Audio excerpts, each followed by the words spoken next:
You are welcome in Education Arena Block Kharkhoda. Dear students, today we are going to learn another important topic, and the topic will be subject verb agreement. आज का हमारा topic subject verb agreement को लेकर है.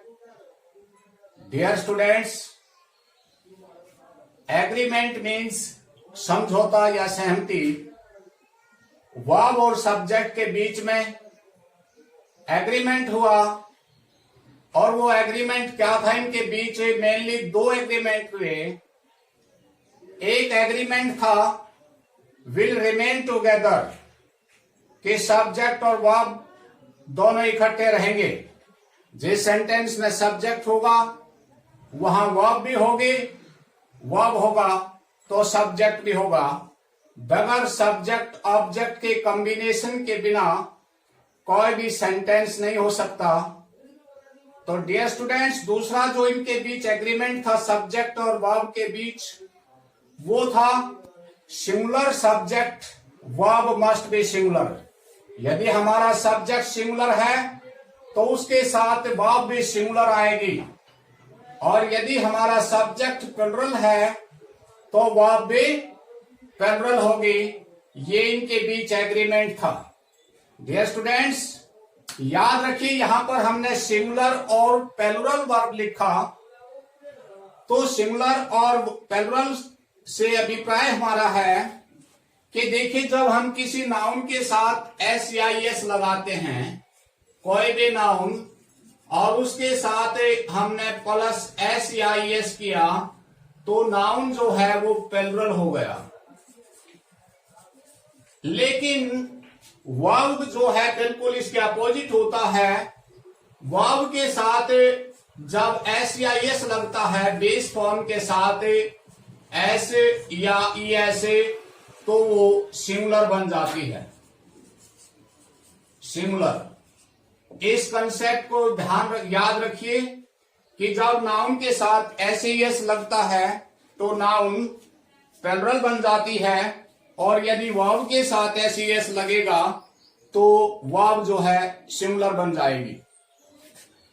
चलते हैं हम अपने इस सब्जेक्ट वर्ब एग्रीमेंट को, इस कंसेप्ट को समझने के लिए आइए रूल नंबर 1 पर चलते हैं. जनरली व्हेन टू नाउन्स और pronouns are joined with and then the verb will be plural. सामान्यतः जब दो नाउन या प्रोनाउन को एंड कंजंक्शन के द्वारा जोड़ा जाता है तो उसके साथ प्लुरल वर्ब आती है. For example, Ram and Shyam are friends. यहां पर राम एक नाउन है, एंड कंजंक्शन है, और श्याम एक noun. Ram and Shyam are friends, यहां पर राम एक नाउन है, दूसरे नाउन श्याम, एंड से जुड़े कंजंक्शन एंड, तो राम एंड श्याम यहां पर दो नाउन हुए, सब्जेक्ट डबल हो गया यानी कि प्लुरल हो गया, तो इसके साथ आर जो है प्लुरल वर्ब आती है. और देखिए next sentence, you and he. You pronoun और ही एंड से जुड़े, तो इनके साथ प्लुरल वर्ब आती है. तो जनरली जब दो नाउन या प्रोनाउन को एंड से जोड़ा जाता है तो उसके साथ प्लुरल वर्ब आती है. तो क्या ये कंसेप्ट हर जगह पर अप्लाई होता है? ऐसा नहीं है, क्योंकि एंड एक ऐसा कंजंक्शन है जो अपने साथ बहुत सारी वेरिएशन रखता है. तो चलिए हम समझते हैं कि एंड कंजंक्शन के कौन कौन से कंसेप्ट हैं जहां पर दो नाउन एंड से जुड़ते हैं और उनके साथ सिंगुलर वर्ब आती है या प्लुरल वर्ब आती है. नेक्स्ट रूल नंबर 2 पर चलिए. If two nouns are joined with and there is article या possessive adjective with the first noun, then the verb will be singular. But if there are two articles और possessive adjectives, P adjective means possessive adjective, ये short में लिखा गया है, with both nouns verb will be plural. अर्थात जब दो noun and से जुड़े हुए हों और उसमें पहले नाउन के साथ आर्टिकल हो या पॉजेसिव एडजेक्टिव हो और दूसरे नाउन के साथ कोई भी आर्टिकल या पॉजेसिव एडजेक्टिव नहीं है, तो उस सूरत में उसके साथ सिंगुलर वर्ब का प्रयोग किया जाता है। डियर स्टूडेंट्स, मैं एक बार फिर बता देता हूं, जब दो नाउन एंड से जुड़े हुए हैं और फर्स्ट नाउन के साथ आर्टिकल लगा हुआ है, तो उस सूरत में उसके साथ सिंगुलर वर्ब का यूज होगा। देखिए एग्जाम्पल लिखा है, the chairman and principal is sitting in his office. Dear students, यहां पर द आर्टिकल है, चेयरमैन एक नाउन है, इसके साथ द आर्टिकल आया, एंड कंजंक्शन यानी कि इनको जोड़ने वाला, और दूसरी नाउन है प्रिंसिपल। यहां पर जो द आर्टिकल है वो द चेयरमैन पहले नाउन के साथ लगा है, दूसरे नाउन के साथ कोई भी आर्टिकल नहीं है। इस सूरत में इसका अभिप्राय, इसका अर्थ ये है, द चेयरमैन एंड प्रिंसिपल, यो चेयरमैन भी वही आदमी है और प्रिंसिपल भी वही आदमी है, यानी कि चेयरमैन और प्रिंसिपल जो है वो एक ही आदमी को रिप्रेजेंट करता है, यानी एक ही आदमी है, इसलिए इसके साथ जो वर्ब आती है वो सिंगुलर वर्ब आएगी।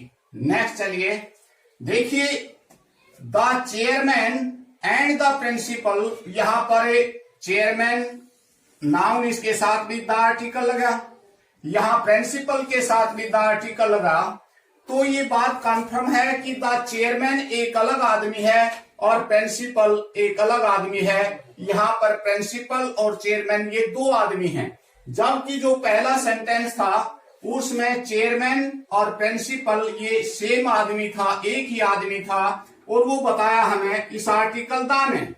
जब दोनों के साथ, दोनों नाउन के साथ आर्टिकल लगा, तो इसका अर्थ हुआ कि चेयरमैन और प्रिंसिपल ये दो अलग आदमी हैं, अर्थात हमारा जो सब्जेक्ट है वो प्लुरल हुआ। और इस सूरत में जब सब्जेक्ट प्लुरल है तो इसके साथ वर्ब भी प्लुरल आएगी। नेक्स्ट चलिए, a black and white cow is grazing in the field. एक काली और सफेद गाय खेत में चल रही है। डियर स्टूडेंट्स, यहां पर ब्लैक, ए ब्लैक, और यहां पर व्हाइट, इसके साथ आर्टिकल नहीं है, तो इसका मतलब हुआ कि गाय एक है, वो काली और सफेद है, गाय एक है, वो काली है और सफेद है, इसलिए इसके साथ सिंगुलर वर्ब का यूज हुआ।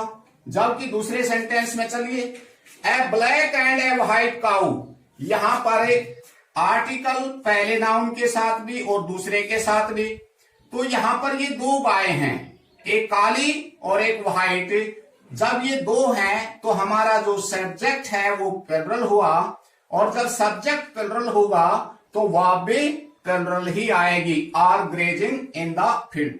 डियर स्टूडेंट्स, देखिए यहां पर जब गाय दो है तो यहां पर काउ लिखा है, बिकॉज इसके साथ आर्टिकल लगा हुआ है, इसलिए यहां पर काउज नहीं हो सकता। आगे चलिए, rule number 10, when two similar subjects are connected by and but give single idea। Dear students, दो नाउन हो, वो एज ए फ्रेज के तौर पर, यानी दोनों इकट्ठे आते हो, तो वो उस सूरत में सिमिलर सब्जेक्ट माना जाता है। यानी कि दो नाउन है लेकिन आइडिया एक ही दे रहे हैं, तो उस सूरत में वो similar noun count, similar subject count किया जाता है और उसके साथ सिमिलर वर्ब आती है। अब देखिए यहां पर ब्रेड एंड बटर, ब्रेड भी एक नाउन है, बटर भी एक नाउन है, एंड से जोड़ा, लेकिन ब्रेड और बटर दोनों जो है सेम आइडिया प्रेजेंट कर, दोनों एक ही आइडिया बता रहे हैं कि मैं ब्रेड खाता हूं और बटर, तो ब्रेड और बटर को दोनों को साथ लगा करके ही खाया जाता है। हाँ, हो सकता है कोई अलग भी खा लेता हो, लेकिन कंसेप्ट कहता है कि ब्रेड के ऊपर बटर लगाकर ही खाया जाता है। तो ब्रेड एंड बटर हालांकि दो नाउन हैं, लेकिन दोनों जो है एक ही यूनिट है, एक आइडिया है, इसलिए इस सूरत में इनके साथ सिमिलर वर्ब आती है। हाँ, एक हो सकता है, सपोज मैंने लिखा bread and butter,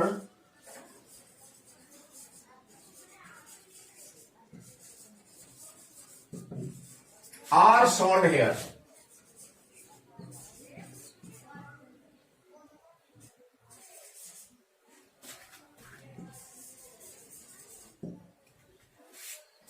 bread and butter are sold hair.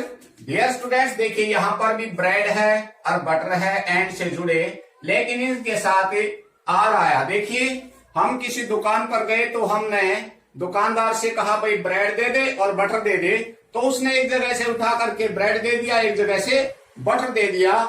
उस सूरत में ये जो दो है अलग अलग नाउन है और यहां पर ये प्लुरल काउंट होगा। लेकिन जहां तक खाने की बात है वो दोनों मिलकर के चीज तो एक ही बनी है, butter and bread and butter. इसी तरह से देखिए horse and carriage is coming here. घोड़ा और कैरेज गाड़ी। जब घोड़ा और गाड़ी दोनों होते हैं तभी तो उसको घोड़ा गाड़ी कहा जाता है। अकेला घोड़ा है और वो गाड़ी है, लेकिन घोड़ा गाड़ी तभी कहा जाएगा जब वे दोनों इकट्ठे होंगे। तो यहां पर घोड़ा गाड़ी, हॉर्स एक अलग नाउन, ये भी अलग, लेकिन दोनों जो है सेम आइडिया, दोनों मिलकर के ही वो घोड़ा गाड़ी बनी है, इसलिए इसके साथ जो वर्ब आएंगे वो सिंगुलर वर्ब होगी। राइस एंड करी इज माई फेवरेट डिश। चावल और करी, करी जो है, करी और चावल मेरा पसंदीदा डिश है। यहां पर चावल और करी को मिलाकर खाया जाता है। तो मिलाकर खाए गए दोनों, ऐसा नहीं कि एक बार चावल खा लिया एक बार करी, शायद ऐसा ना हो। तो राइस और करी एक सेम आइडिया, एक आइडिया को प्रेजेंट कर रहे हैं। इसी तरह से time and tide waits for no time. जो टाइम समय और जो भाटा होता है वो समय का वेट नहीं करता। इसी तरह से देखिए chutney and samosa is my favourite. Samosa जो है वो चटनी के साथ खाया जाता है। तो यहां पर चटनी एंड समोसा एक सिंगल आइडिया है यहां पर भी। तो डियर स्टूडेंट्स देखिए, हालांकि नाउन अलग अलग हैं, लेकिन इनसे एक सिंगल आइडिया का आभास हो रहा है। इस सूरत में इनके साथ सिंगुलर वर्ब आएगी, न कि प्लुरल। तो यहां पर वेट्स, टाइम एंड टाइड। तो डियर स्टूडेंट्स हम अब इसका वर्ब के बारे में, सब्जेक्ट वर्ब एग्रीमेंट को समझने के लिए दूसरी वीडियो जो है उसको जरूर देखिए। और मुझे पूरी आशा है कि यदि आप ध्यान से इनको देखोगे और पढ़ोगे तो सब्जेक्ट वर्ब एग्रीमेंट को लेकर के किसी प्रकार का डाउट जो है आप में नहीं रहेगा। Thank you.